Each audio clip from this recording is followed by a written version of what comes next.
Welcome you all in our online learning platform let's study India. इसके पहले वाले video में हमने रेस्टिंग मेम्ब्रेन पोटेंशियल के बारे में डिस्कस करा था कि जब जो मेम्ब्रेन रहेगा वो जब रेस्ट स्टेट में रहता है तो वहाँ पे एक पोटेंशियल डेवलप होता है। क्या पोटेंशियल डेवलप होता है? हमने कहा था कि जो मेम्ब्रेन होगा वो इंटरनली कैसा होगा, इंटरनली निगेटिवली चार्ज होगा और बाहर की तरफ पॉजिटिव चार्ज ज़्यादा होगा। मतलब क्या हो रहा है, एक पोलराइजेशन हो जा रहा है, एक पोटेंशियल डेवलप हो जा रहा है चार्ज की वजह से। क्यों? क्योंकि मेम्ब्रेन जो था वो अंदर की तरफ निगेटिव चार्ज ज़्यादा थे और बाहर की तरफ पॉजिटिव चार्ज ज़्यादा थे।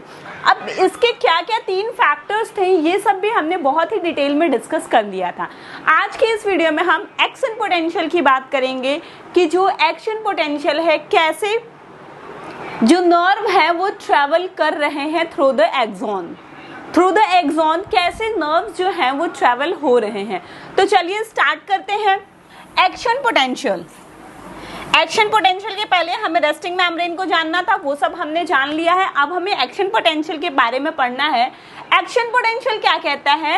इलेक्ट्रोकेमिकल इवेंट्स जो होता है, जो इलेक्ट्रोकेमिकल इवेंट्स होता है अंडर द नर्व इम्पल्स, जो the electrochemical events that underlie the nerve impulse or action potential are determined largely by the axon membrane. Differential permeability to sodium and potassium ion. अब जो हम पढ़ेंगे कि हाँ action potential हो रहा है या नर्व इम्पल्स जो है वो ट्रैवल कर रहे हैं, उनमें सबसे बड़ा रोल किसका होगा? वो सोडियम आयन और पोटेशियम आयन का है। इन्हीं के सारे यही काम करेंगे, इन्हीं की वजह से सब कुछ होगा। जैसे फॉर से मैं आपको एक एग्जांपल देती हूँ। जैसे मान लीजिए हम टच की बात करते हैं, सेंस है वो भी एक तरीके का। हमारा हाथ किसी चीज़ से टच होता है, हमें कोई टच करता है, हम किसी चीज़ को टच करते हैं तो एक सेंस आता है कि हाँ हमसे कुछ टच हुआ। तो अगर हम टच की बात कर रहे हैं, मान लीजिए कि हमारे पास यहाँ पे कुछ रखा हुआ है और हम इसको टच कर रहे हैं, तो हम इसको फील कैसे कर पा रहे हैं? टच कर रहे हैं। जैसे ही ये हमारे सरफेस से टच होता है वैसे ही एज सून एज क्या होता है, वहाँ पे सोडियम चैनल्स जो होते हैं वो ओपन हो जाते हैं। सोडियम चैनल्स के ओपन होने की वजह से क्या होगा? हमने क्या कहा? हमने कहा था कि हमने रेस्टिंग स्टेट में जो मेम्ब्रेन को देखा था वो मेम्ब्रेन कैसा था? वो इंटरनली निगेटिव चार्ज था, अंदर की तरफ निगेटिव चार्ज थे, इनसाइड निगेटिव चार्ज थे और आउटसाइड पॉजिटिव चार्ज। ये रेस्ट कंडीशन की बात होती है। और हमें एक और बात ये पता है कि बाहर जो होता है वो सोडियम आयन का कंसंट्रेशन ज़्यादा होता है और अंदर जो है वो पोटेशियम आयन का कंसंट्रेशन ज़्यादा होता है। बाहर कौन ज़्यादा है? Sodium ion. अंदर कौन ज़्यादा है? अंदर पोटेशियम आयन ज़्यादा है। अब हम बात करते हैं कि जैसे ही कोई सिग्नल आ रहा है, जैसे मैं टच की बात कर रही थी, तो जैसे ही मैं टच करूँगी मुझे फील होगा। ये टच कैसे फील हो रहा है? इसलिए फील होगा कि जैसे ही मेरा ये जो फिंगर टिप है ये किसी भी ऑब्जेक्ट के टच में आएगा, हमारा यहाँ पे जो नर्व होगा उस नर्व का सोडियम चैनल ओपन हो जाएगा। जैसे आप मानिए कि यहाँ पे क्या हो जाएगा, एक सोडियम चैनल जो है वो ओपन हो जाएगा। अब इस सोडियम चैनल के ओपन होने की वजह से क्या होगा? इस सोडियम चैनल के ओपन होने की वजह से हमको पता है कि बाहर सोडियम बहुत ज़्यादा अमाउंट में है और अंदर सोडियम कम अमाउंट में है। तो हम कहते हैं डिफ्यूजन एक प्रोसेस होती है जिसमें क्या होता है, जो मॉलिक्यूल्स होते हैं वो अपने हायर कंसंट्रेशन से लोअर कंसंट्रेशन की तरफ मूव करते हैं। तो यहाँ भी हमको पता है कि बाहर में क्या है, सोडियम आयन का कंसंट्रेशन ज़्यादा है लेकिन अंदर में कम है। तो सोडियम चैनल के ओपन होते ही जो सोडियम आयन्स होंगे वो क्या करेंगे, अंदर की तरफ आना स्टार्ट कर देंगे। मतलब सोडियम आयन का इनफ्लक्स होना स्टार्ट होगा। इनफ्लक्स मतलब अंदर की तरफ आना स्टार्ट हो जाएंगे। अब ध्यान देने वाली बात यह है कि हमने तो कहा था कि अंदर नेगेटिव चार्ज है, लेकिन हो क्या रहा है, ज़्यादा सोडियम आयंस के अंदर आने की वजह से ये जो अंदर के इलेक्ट्रोनेगेटिविटी है, ये इलेक्ट्रोनेगेटिविटी किस में कन्वर्ट हो जाएगी? ये इलेक्ट्रोनेगेटिविटी पॉजिटिविटी में कन्वर्ट हो जाएगी। किस में कन्वर्ट हो जाएगी? पॉजिटिविटी में कन्वर्ट हो जाएगी। और जो बाहर पॉजिटिव था वो बाहर का पॉजिटिव जो होगा वो निगेटिव में कन्वर्ट हो जाएगा। अब ध्यान देना है कि ये मैं ये नहीं कह रही हूँ कि थ्रू आउट द एक्सॉन ऐसा हो जाएगा एक बार में, नहीं, ये सेगमेंट जैसे कि मान लीजिए हम कहते हैं कि ये हमारा क्या है, एक न्यूरॉन है, सिग्नल यहां से आया एक्सॉन हेलॉक पे, जैसे ही सिग्नल स्ट्राइक करेगा, इस सिग्नल के स्ट्राइक करते ही ये जो मैं बता रही हूं कि सोडियम चैनल ओपन हो जाएगा और सोडियम आयन का इन्फ्लक्स होना स्टार्ट होगा, और इस इन्फ्लक्स की वजह से जो निगेटिव था वो पॉजिटिव में कन्वर्ट हो जाएगा। ये अभी कुछ ही सेगमेंट में, स्टार्टिंग के कुछ सेगमेंट पे हुआ, पीछे की चीजें एज इट इज जैसी थी वैसी ही रहेंगी। अब ये जो कंडीशन हो जा रहा है कि एक ये, इसके पहले हम क्या कह रहे थे कि इसके पहले पोलराइज्ड कंडीशन थी, अब क्या हो गया है, डीपोलराइज्ड कंडीशन हो गया है। जैसे ही ये निगेटिव पॉजिटिव में और पॉजिटिव निगेटिव में कन्वर्ट हो रहा है, तो इस कंडीशन को हम क्या कह रहे हैं कि ये कौन सी कंडीशन है, ये डीपोलराइज्ड कंडीशन है। कौन सी कंडीशन है, डीपोलराइज्ड कंडीशन है। ध्यान से सुनिए, हमने कहा कि रेस्टिंग स्टेट में जैसे मेम्ब्रेन प्रेजेंट होता है वैसे ही था, अंदर की तरफ इलेक्ट्रोनेगेटिविटी होता है, बाहर की तरफ इलेक्ट्रोपॉजिटिव होता है, मतलब ईसीएफ में पॉजिटिव्स हैं ज्यादा और आईसीएफ में नेगेटिव्स हैं ज्यादा। लेकिन जैसे ही कोई सिग्नल स्ट्राइक करता है, जैसे ही कोई सिग्नल आता है, उस सिग्नल के आते ही क्या होगा कि ये जो सोडियम चैनल यहाँ पे प्रेजेंट है वो ओपन हो जाएंगे। उनके ओपन होने से क्या होगा कि सोडियम आयंस अंदर की तरफ आना स्टार्ट हो जाएंगे, influx of sodium ion start हो जाएगा। इस सोडियम आयन इतना ज्यादा अंदर आ जा रहा है कि जो इलेक्ट्रोनेगेटिविटी थी वो उसको इलेक्ट्रोपॉजिटिविटी में कन्वर्ट कर दे रहा है। पहले मैंने क्या बोला था कि एक चार्ज के सेपरेशन की वजह से एक पोल्स बन जा रहे हैं कि हाँ ये पॉजिटिव पोल्स हैं, ये नेगेटिव पोल्स हैं, तो हम कह रहे थे ये पोलराइज्ड कंडीशन था। लेकिन अभी क्या हो रहा है, ये पोलराइज तो चेंज हो गया, तो अब इस कंडीशन को हम क्या कहेंगे, डीपोलराइज्ड हो गया। क्या हो रहा है, डीपोलराइज्ड हो रहा है। अब क्या होगा कि ये काम ऐसे ही, अब जैसे होगा कि ये मान लीजिए, और ऐसे ही सिग्नल ट्रांसमिट होंगे, ऐसे ही सिग्नल्स आगे बढ़ेंगे।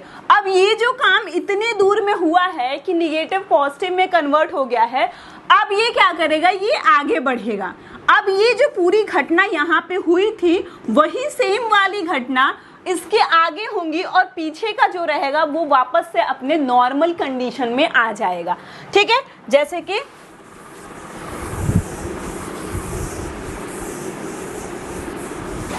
अब आप देखो, स्टार्टिंग से हम देखते हैं, ठीक है, ये हमारा पोलराइज्ड कंडीशन रहेगा।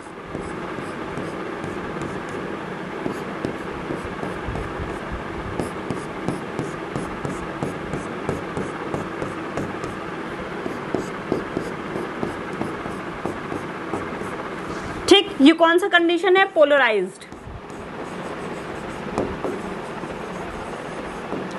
अब क्या हो रहा है, जब सिग्नल आ रहा है, सोडियम चैनल जो है वो ओपन हो जा रहा है, तो हमें क्या देखने को मिल रहा है, डीपोलराइज्ड कंडीशन।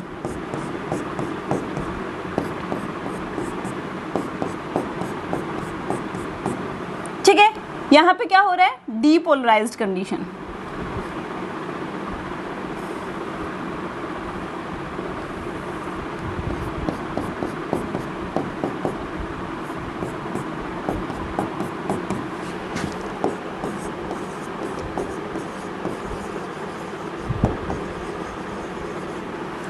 अब क्या होगा, आप देख रहे हैं कि पूरा एक्सॉन एक साथ डीपोलराइज नहीं हो रहा है, ये जो इवेंट होगा ये सेगमेंट में होगा। तो इस जिस सेगमेंट में हुआ है, अब ये आगे बढ़ेगा। जब ये आगे बढ़ेगा तो अब यहाँ पे क्या था कि निगेटिव निगेटिव निगेटिव था, ये वापस से अपने ओरिजिनल फॉर्म में आ जाएगा, और आगे जो होगा वो आपका क्या होगा कि डीपोलराइज्ड होगा। ठीक, तो एक बार पोलराइज्ड कंडीशन थी, जब चेंज हुआ तो डीपोलराइज्ड हो रहा, वापस से अपने कंडीशन में आ गया, तो हम इसको क्या कहेंगे, दोबारा से क्या हो गया, दोबारा से रीपोलराइज्ड कंडीशन आ गई। दोबारा से क्या हो गया, दोबारा से ये रीपोलराइज्ड हो गया। तो इसी तरीके से जो हम एक्शन पोटेंशियल की बात कर रहे हैं कि कोई स्टिमुलस आ रहा है वो कैसे ट्रेवल कर रहा है, वो इसी तरीके से ट्रेवल करता है, पोलराइज से डीपोलराइज में कन्वर्ट होता है, डीपोलराइज से रीपोलराइज में कन्वर्ट होता है। अब सोचने वाली बात ये है कि मैम ये तो समझ में आया कि पोलराइज से डीपोलराइज्ड कैसे हो रहा है, लेकिन रीपोलराइज्ड कैसे हो रहा है, रीपोलराइज्ड कैसे हो रहा है, कैसे वापस से अपने नॉर्मल कंडीशन में वो आ रहा है, रेस्टिंग कंडीशन में आ रहा है। तो उसके लिए क्या होता है, जब आप देखो यहाँ पे क्या हुआ, डीपोलराइज्ड वाली कंडीशन में हमने कहा सोडियम चैनल ओपन है और ज्यादा से ज्यादा पॉजिटिव चार्ज अंदर आ रहे हैं। जब वापस से ये आगे शिफ्ट करेगा और इसको रीपोलराइज करना होगा तो यहाँ पे क्या होगा, पोटेशियम चैनल ओपन हो जाएगा। पोटेशियम चैनल के ओपन होते ही क्या होगा, अंदर से जो पोटेशियम होगा वो बाहर की तरफ जाने लगेंगे और ढेरों ढेर पोटेशियम बाहर की तरफ जाएंगे ताकि ये वापस से अपना ओरिजिनल कंडीशन मेंटेन कर ले, वापस से इलेक्ट्रोनेगेटिविटी मेंटेन कर ले। ये इवेंट्स होते हैं, इन्हीं इवेंट्स की वजह से एक्शन पोटेंशियल जो होता है। कभी कभी हम कुछ और टर्म सुनते हैं जैसे हाइपर पोटेंशियल, थ्रेशोल्ड फ्रीक्वेंसी, ये सब क्या है। अब आप सोचो, हमने कहा कभी कभी आपने नोटिस करा होगा, आई थिंक सबने करा होगा कभी ना कभी नोटिस, कभी कभी हमारे साथ कुछ ऐसी चीजें हो जाती हैं जो हमें ध्यान में नहीं रहती कि यार कैसे हुआ था। मान लीजिए अगर हम एक सबसे सिंपल एग्जांपल लें तो कभी कभी कोई हमें अगर चिमटी काटता है तो चिमटी काट ले, बट हमें कभी कभी पता नहीं चल पाता है कि काटा, ठीक है। सेंसेस तो काम कर रहे हैं, ऐसा तो नहीं कि अब हमारे सेंसेस काम करना बंद कर दिए, सेंसेस हमारे काम कर रहे हैं, हम बिल्कुल हेल्दी हैं, हमारे साथ कोई प्रॉब्लम नहीं है, लेकिन स्टिल कभी कभी हमें नहीं समझ में आता है। या कभी कभी हम कहते हैं ना कि कुछ देखते हैं जब बाद में तो हम कहते हैं यार यहाँ चोट लग गई, कोई पूछता है यार चोट लगी क्या, तो हम कहते हैं हाँ चोट लगी, कैसे लगी पता नहीं, पता ही नहीं चला कैसे लग गई। तो क्यों वो सिग्नल्स हमें पता नहीं चल पाते हैं, क्यों हम उनके लिए रिस्पॉन्स नहीं शो कर पाते। इसका एक आंसर ये है कि देखिए कोई भी सिग्नल्स आएगा तो हम उसके लिए रिस्पॉन्स नहीं शो करेंगे। सिग्नल्स के अंदर इतनी पावर होनी चाहिए कि वो थ्रेशोल्ड फ्रीक्वेंसी को टच करे। किसको टच करे, थ्रेशोल्ड फ्रीक्वेंसी को टच करे। अगर थ्रेशोल्ड फ्रीक्वेंसी टच होती है सिग्नल से तो ही सिग्नल जो होंगे वो ट्रांसमिट होंगे। अगर थ्रेशोल्ड फ्रीक्वेंसी से नीचे ही सिग्नल रह जाता है, उस सिग्नल के पास इतनी पावर नहीं है कि वो थ्रेशोल्ड फ्रीक्वेंसी को टच कर पाए, तो वो सिग्नल हमें फील नहीं होता है। ठीक, तो हमें लग रहा है एक्शन पोटेंशियल आपको समझ में आया होगा। एक्शन पोटेंशियल क्या था, एक्शन पोटेंशियल यही था। जैसे अब आप यहाँ पे देखो, जो चीज अभी तक मैं समझा रही थी आपको वही चीज यहाँ पे है।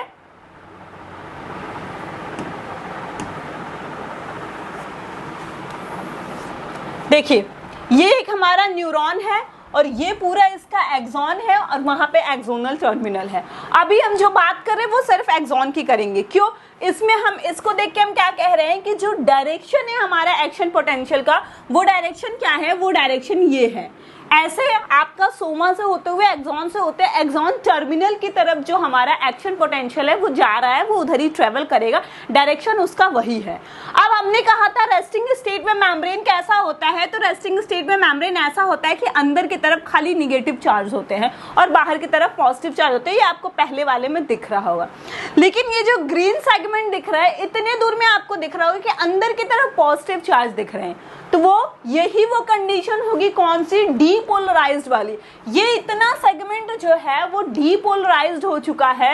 In response to signal the soma end of the axon becomes depolarised. जो सोमा एंड है यहाँ से स्टार्ट हो रहा है, क्योंकि इसने क्या करा है, इसने सिग्नल्स को रिसीव करा है, रिसीव करके सोमा को दिया है, सोमा ने एक्सॉन की तरफ ट्रांसफर किया है। तो सोमा जहाँ पे एंड हो रहा है वहीं पे सबसे पहले ये डीपोलराइज्ड वाली कंडीशन देखने को मिलेगी। क्यों, क्योंकि सिग्नल यहीं से तो स्टार्ट हो रहा है, एक्शन पोटेंशियल जो है हमारा वो यहीं से स्टार्ट हो रहा है। तो सबसे पहले जो डीपोलराइजेशन वाली कंडीशन होगी वो हमें दिखेगी, और डीपोलराइजेशन में क्या होगा, जो चार्जेस हैं वो उलट पलट हो गए, अंदर पॉजिटिव आ गया और बाहर जो यहाँ पे रहेगा वहां पे निगेटिव हो जाएगा। ठीक है, ये हमारी डीपोलराइज्ड वाली कंडीशन है। अब क्या होगा कि ये डीपोलराइज्ड जो है ये आगे बढ़ेगा, मतलब एक्शन पोटेंशियल जो है, जो स्टिमुलस है वो और आगे भी तो जाएंगे, एक ही जगह खड़े तो नहीं रहेंगे, वो आगे बढ़ रहे हैं, तो the depolarisation spreads down the axon, axon में पूरा फैलेंगे। Meanwhile the first part of the membrane repolarisation, और जैसे ही ये आगे बढ़ेगा तो जो पहला वाला पार्ट था जिस सेगमेंट में पहले डीपोलराइजेशन हुआ था, आप देखिए उस सेगमेंट में वापस से क्या हो जा रहा है, रीपोलराइजेशन हो जा रहा है। ठीक, because sodium ion channels are inactivated and additional K plus channel have open and membranes can't depolarize again। क्यों? क्योंकि यहाँ पे क्या हो रहा है, जब सिग्नल यहाँ से आगे बढ़ गया तो अब यहाँ वाले सोडियम आयन चैनल खुलेंगे, यहाँ वाले सोडियम आयन चैनल अब बंद हो चुके हैं, बल्कि क्या हो गया है, पोटेशियम आयन का चैनल खुल गया और वो क्या कर रहा है, पॉजिटिव चार्ज को बाहर भेजने लग रहा है। ठीक, फिर डीपोलराइजेशन वाली कंडीशन यहाँ पे आ जाएगी, फिर ये आगे बढ़ेगा जैसे कि यहाँ पे बढ़ा हुआ है, फिर यहाँ पे जहाँ पे डीपोलराइज था वहाँ पे रीपोलराइज हो जाएगा और ये वापस से अपने नॉर्मल कंडीशन में, नॉर्मल कंडीशन बोले तो रेस्टिंग स्टेट में आ गया है। ठीक, the action potential continues to travel down the axon, और ऐसे ही थ्रू आउट द एक्सॉन जो एक्शन पोटेंशियल होगा ये ट्रेवल करते करते करते करते करते करते पूरा आपका यहाँ तक पहुंच जाएगा। ठीक, एक्सोनल टर्मिनल तक ये आपका सिग्नल इसी तरीके से पहुंच जाएगा। देखिए ये क्या है, रेस्टिंग स्टेट का है।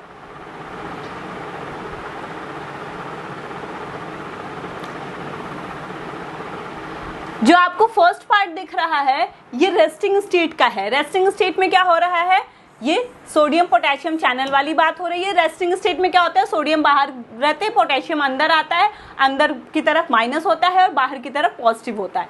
लेकिन जब डीपोलराइजेशन हो रहा है तो ये एरो आप देख रहे हैं कि मोटा हो गया है, ये एरो जो है वो मोटा हो गया है, और ये एरो किसको शो कर रहा है, ये एरो शो कर रहा है सोडियम आयन को। और इसका मोटा होना क्या शो कर रहा है कि ज्यादा से ज्यादा सोडियम आयन आ रहे हैं बहुत कम अमाउंट में, क्योंकि पोटेशियम का लीक चैनल होता है, तो लीक चैनल वजह से पोटेशियम जा तो रहा है लेकिन बहुत कम अमाउंट में जा रहा है, जिसकी वजह से क्या होगा, अब यहाँ पे पॉजिटिव डेवलप हो जाएगा और यहाँ पे नेगेटिव डेवलप हो जा रहा है। फिर आप वापस इसमें आइए तो आप देखिए जब रीपोलराइजेशन वाली कंडीशन आती है तो हम क्या कहते हैं कि सोडियम जो है वो अब बाहर जा रहे हैं और रीपोलराइजेशन वाली कंडीशन आ रही है, वापस से यहाँ निगेटिव और बाहर क्या है रहा है, पॉजिटिव आ जा रहा है।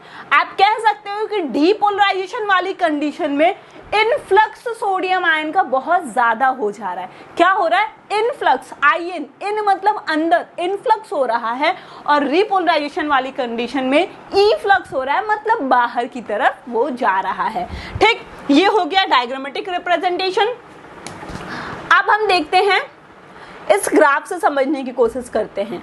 अब इस ग्राफ को आपको देखो, मैंने क्या कहा था कि कोई भी स्टिमुलस या कोई भी सिग्नल आएगा, जब तक वो थ्रेशोल्ड फ्रीक्वेंसी को टच नहीं कर देता है वो सिग्नल हमें फील नहीं होता और हम उसके अगेंस्ट में, हम उस स्टिमुलाई के अगेंस्ट में कोई भी रिस्पॉन्स शो नहीं करते हैं।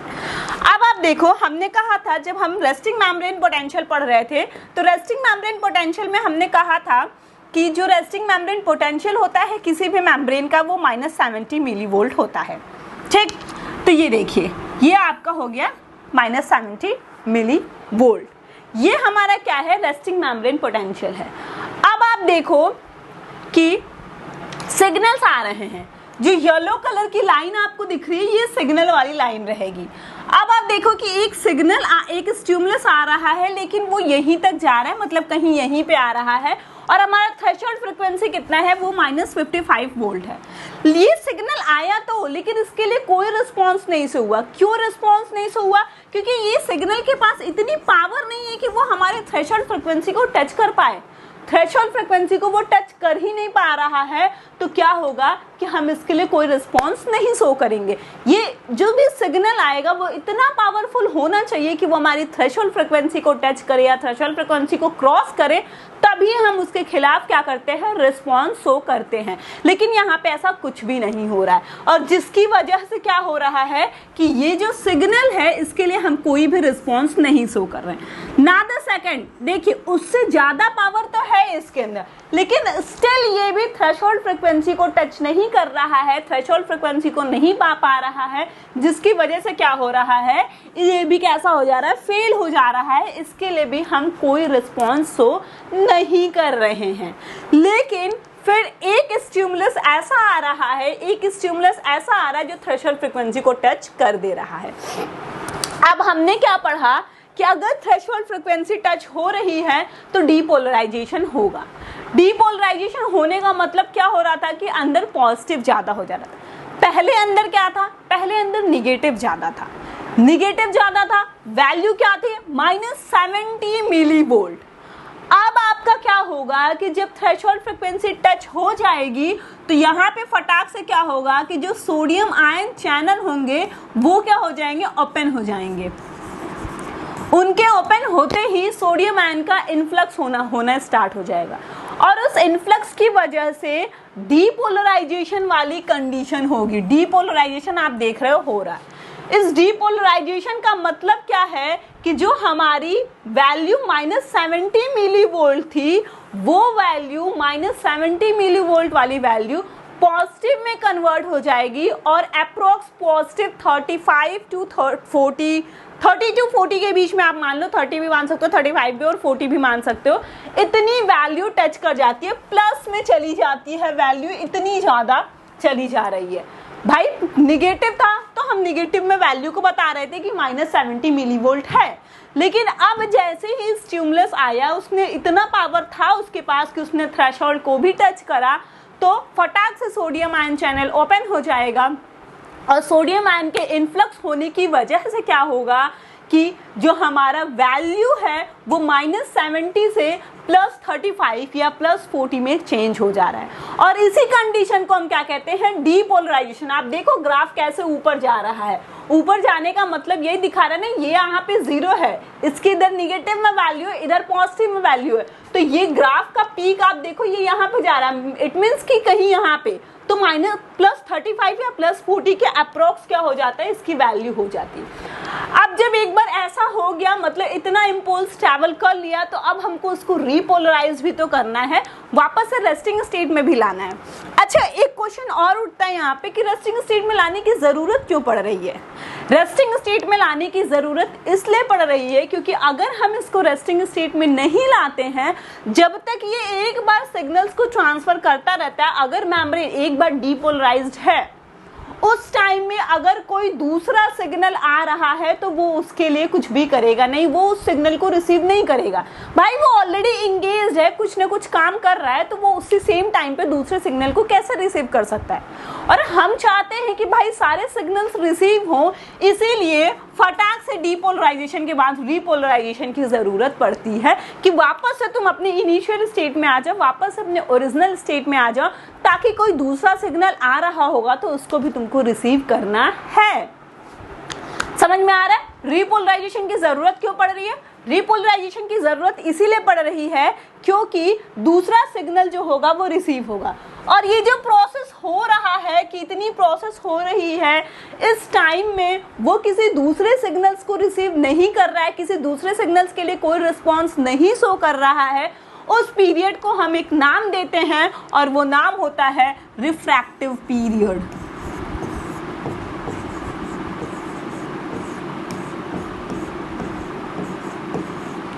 क्या होता है, रिफ्रैक्टिव पीरियड।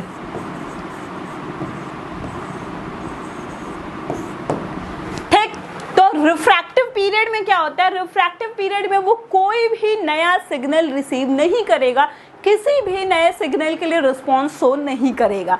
वापस से इसीलिए जरूरत पड़ती है कि इस मेम्ब्रेन को हमको रीपोलराइज्ड करना पड़ता है, मेम्ब्रेन को रीपोलराइज करने की जरूरत इसीलिए पड़ती है। अब रीपोलराइज में क्या होगा कि जैसे ही एक बार यहाँ पे डीपोलराइजेशन वाली कंडीशन हो जाएगी, अब जब हमको उसको रीपोलराइज होना है तो क्या होगा, सोडियम आयन चैनल जो होंगे वो गेटेड हो जाएंगे, वो बंद हो जाएंगे, पोटेशियम आयन चैनल्स ओपन हो जाएंगे, और पोटेशियम आयन जो होंगे वो बाहर की तरफ जाना स्टार्ट कर देंगे, और रीपोलराइजेशन वाली कंडीशन होगी। अब आप देखो धीरे धीरे धीरे धीरे धीरे धीरे पॉजिटिविटी जो होगी वो इंक्रीज होती जाएगी और निगेटिव की तरफ बढ़ता जाएगा। ठीक है, अब क्या हो रहा है, जैसे जैसे सोडियम पोटेशियम आयन बाहर जाता है, अब क्या हो गया कि पहले तो सोडियम आयन आ रहा था, आते जा रहा था, जिसकी वजह से क्या हो रहा था कि डीपोलराइजेशन हो गया।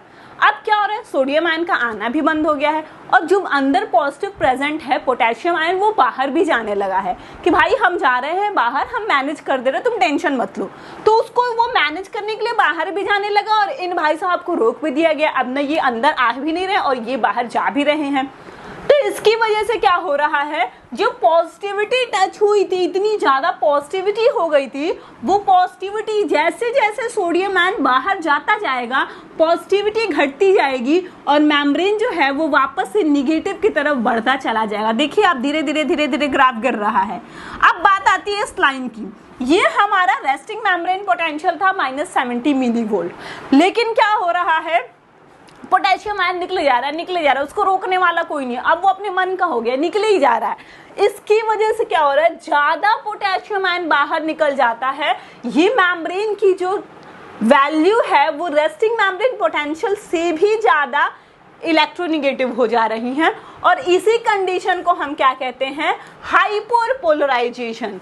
भाई रेस्टिंग मेम्ब्रेन कंडीशन पे जब था तो उसको हम पोलराइज्ड कंडीशन कह रहे थे, अब ये कुछ ज्यादा ही पोलराइज्ड हो गया, पोटेशियम रुकने का नाम ही नहीं ले रहा है, वो निकलता जा रहा है, तो वहां पे क्या हो जा रहा है, हाइपरपोलराइजेशन, मतलब वैल्यू कुछ ज्यादा ही निगेटिव हो गई है और हाइपरपोलराइजेशन की कंडीशन आ गई है। अब जैसे ही हाइपरपोलराइजेशन की कंडीशन आती है, मेम्ब्रेन को समझ में आता है भाई कुछ तो हो रहा है अपने साथ, कुछ तो गड़बड़ हो रहा है, तो ये फटाक से क्या करता है, उसके बाद जो हमारा सोडियम पोटेशियम पंप होता है वो स्टार्ट हो जाता है, जो एटीपीज वाला सोडियम पोटेशियम पंप होता है वो स्टार्ट हो जाता है। अब क्या होता है, ये सोडियम पोटेशियम पंप स्टार्ट होता है तो पोटेशियम जो है, सोडियम जो है, 3 सोडियम आयन जो है वो बाहर की तरफ जाने लगते हैं और 2 पोटेशियम आयन जो होते हैं वो अंदर की तरफ आने लगते हैं। अब आपको हमने कहा एटीपीज वाला हमने क्यों कहा, भाई हमको पता है बाहर सोडियम आयन का कंसंट्रेशन ज्यादा रहता है, बाहर पॉजिटिव ज्यादा रहता है, अंदर पोटेशियम आयन का कंसंट्रेशन ज्यादा रहता है। स्टिल हम क्या कर रहे हैं, पोटेशियम आयन को अंदर ही भेज रहे हैं, सोडियम आयन को बाहर ही भेज रहे हैं। जब हम अगेंस्ट कंसंट्रेशन ग्रेडियंट काम करते हैं तो हमें एनर्जी देने की जरूरत पड़ती है, तो ये जो सोडियम पोटेशियम पंप अब काम करेगा ये एटीपी की हेल्प से काम करेगा।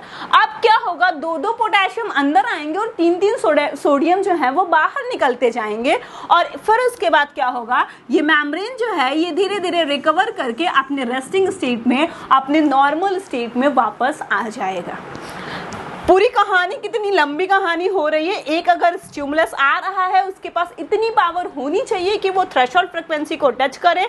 जब वो थ्रेशोल्ड फ्रीक्वेंसी को टच करेगा तो डीपोलराइजेशन होगा, तो फिर रिपोलराइजेशन की जरूरत आ रही है। रिपोलराइजेशन इतना ज्यादा हो जा रहा है, सोडियम इतना ज्यादा अंदर आने लग रहा है कि हाइपरपोलराइजेशन की कंडीशन हो जा रही है। लेकिन हमें क्या करना है, हमें तो रेस्टिंग मेम्ब्रेन रेस्टिंग स्टेट वाला चाहिए, तो उसके लिए फिर सोडियम पोटेशियम पंप ओपन होंगे, सोडियम पोटेशियम पंप अपना काम करेंगे और वो इसको बैलेंस करके उसके ओरिजिनल कंडीशन में, नॉर्मल कंडीशन में, रेस्टिंग स्टेट में ला देंगे। अब जब ये रेस्टिंग स्टेट में आ गया तो ये कैपेबल है कोई भी सिग्नल दूसरे सिग्नल को रिसीव करने के लिए। इसके पहले अगर ये प्रोसेस हो रही है, उस बीच में कोई सिग्नल आता है तो वो क्या होगा कि सिग्नल रिसीव नहीं होगा। ठीक है, और ये हम इतना लंबा चौड़ा एक प्रोसेस पढ़े हैं, दैट डजंट मीन कि ये इतना लंबा होता, तो ऐसा ही है, बट बहुत ही मिली सेकेंड्स में ये सारी चीजें हो जाती हैं। ये जो हमने एक कॉम्प्लेक्स सा प्रोसेस पढ़ा है, ये एक मिली सेकेंड्स में ये सारी चीजें हो जाती हैं। तो ये है एक्शन पोटेंशियल की, कैसे एक्शन पोटेंशियल में स्टिमुलस ट्रेवल कर रहे हैं, कैसे सब काम हो रहा है, रिफ्रैक्टिव पीरियड क्या है ये भी हमने देख लिया, रेस्टिंग स्टेट क्या है, थ्रेशोल्ड फ्रीक्वेंसी क्या है, डीपोलराइजेशन क्या होता है, रिपोलराइजेशन क्या होता है, ये सारी चीजें हमने देख ली। ठीक है, अगर मैं स्लाइड्स में आगे बढ़ूं तो जो चीजें मैंने आपको समझाया है वही लिखी हुई चीजें हैं, तो मुझे लगता है कि आपको मैंने ऐसे समझा दिया है, इतना समझा दिया है कि आपको समझ में आ गया है। ठीक है, तो चलिए मिलते हैं नेक्स्ट वीडियो में नेक्स्ट टॉपिक के साथ, तब तक के लिए थैंक यू।